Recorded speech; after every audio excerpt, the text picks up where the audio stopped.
Ang pinakamagandang comeback na pwede mong magawa ay yung makabalik ka sa dating ikaw.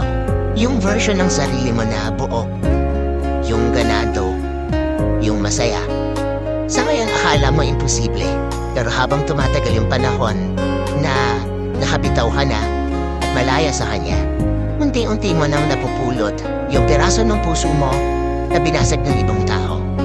Slowly marirealize mo na gumagaling ka na pala sa lahat ng mga naranasan mo noon. Hindi ka man makabalik 100% sa dating ikaw. At least ngayon, alam mo na kung ano yung deserve mo. Alam mo na yung tinuro sa'yo ng mundo.